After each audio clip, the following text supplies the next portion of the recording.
Well, I'm back with an update just like I promised I would be in mine, now that we've gotten everything in my previous post out of the way. Which I hope will have helped give some of you at least an idea of what I'm going through, that I'm not crazy. I think I'm ready to start getting into the reason that I'm really here. Honestly, the start of this whole thing isn't actually the day I found it, but about a week before. For as many people that thought Carly and I are fakers or suffering from some coinciding mental break, there was just as many people who took us seriously, or at least said they did. So under some of our more recent posts which have had a disturbing uptake in weird stuff, there's been a lot of comments about rumors of different supernatural locations. Even people commenting about their own experiences, asking us to make a video to prove to their friends or their family that they aren't lying to them. I can sympathize with that one. My brother called me recently. I haven't mentioned any of this stuff to him, but he checks out the videos every once in a while. And let's just say when some of his friends at work came up to him talking about how his little sister had lost her rocker, he was more than a little concerned. He asked me if it was all fake. I told him it wasn't and he didn't believe me. Then he asked me if I was on drugs. About when he tried to convince me to go to therapy is when I hung up the phone.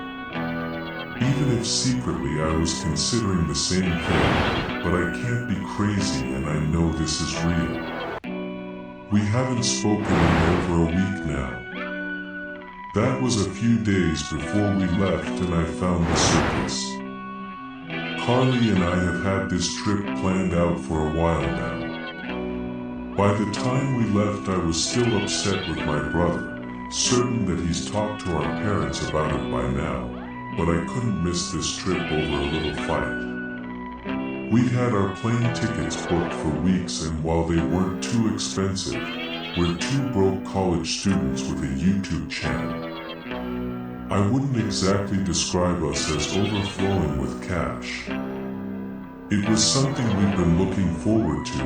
We had to go. Carly is unfortunately deathly afraid of flying and wanted to take a train. An idea I entertained, but there's only one train that goes from Colorado to Maine and it costs way more money than either of us has to spend.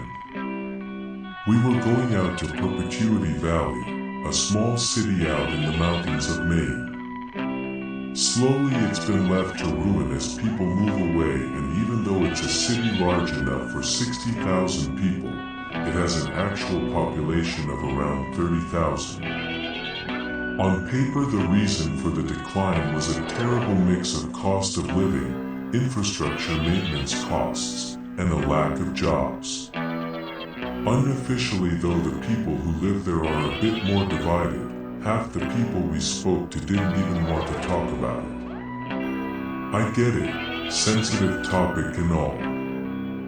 Those who did though had plenty of interesting theories.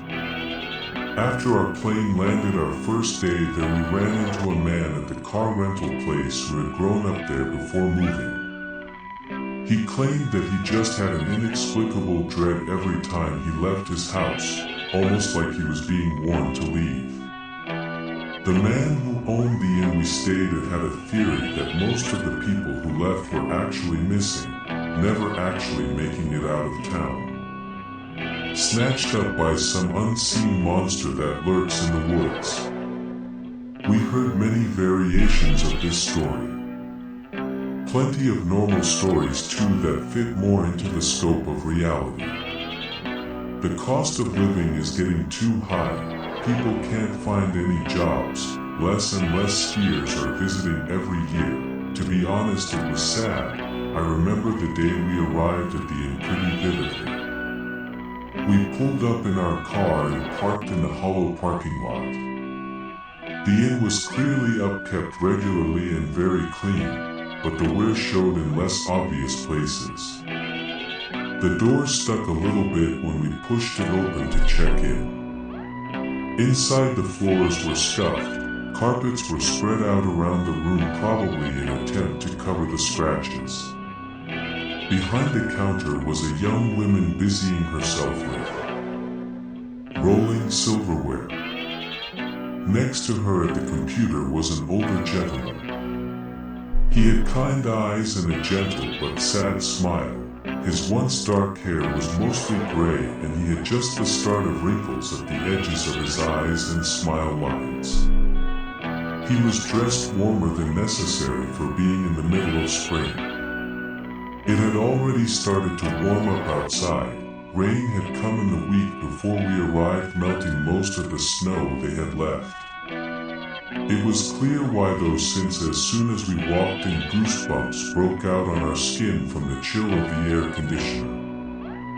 "Hello, welcome." He sounded tired, but he was nice with a faint out-of-place southern accent. "One of you must be Carly."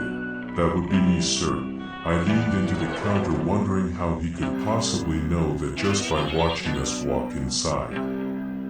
As if sensing my question and our uncomfortable silence, he clarified, "We don't exactly have a large amount of bookings anymore." I blushed before clearing my throat. That thought probably should have occurred to me. "Right, sorry about that. Nothing to be sorry for, miss. You couldn't do anything about it. I wish I had the luxury not to think of it either, but life goes on. Why don't I get you checked in here and I'll show you to your rooms?" "Rooms?" Carly asked. "Sorry, we only booked one room, with 2 beds. Ah yeah, you girls are more than welcome to stay in the same room if you prefer, but I've got plenty of space and no one to fill it. The extra is yours if you want it free of charge." "Oh, thank you so much, sir." I smile, hoping it properly conveys my gratitude. "Are you sure though? It's really no bother. You girls are the first booking I've had come in a week. I've got 20 rooms here. It won't cause me any issues to have you in another one of them." Walking through the halls of the inn, it's charming. It's clear that it's been run by someone older, but the style feels cozy instead of dated. The common area that we pass has a fireplace filled with burning wood. Soft orange hues and long shadows run along the walls, illuminating the silhouettes of some of the sculptures on the side tables. Small acrobat figures performing various daring acts. Pictures rest on all of the walls.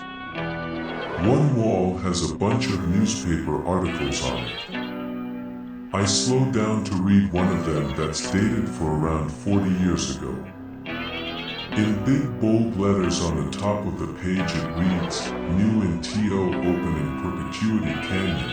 The photo directly under it displayed the inn in its infant days. It was a little smaller than I remembered it being outside. I assumed they expanded it once business picked up and they were more established. Standing in front of it is a young couple. They have wide smiles, and rather than look at the camera they choose to smile at each other. The man in the photo is clearly a younger version of the innkeeper. At his side is a young woman with light long hair tied up in a large worn jacket she's likely taken off of him. "Hey, I go to ask the man a question, but I realize I hadn't caught his name." "Huh?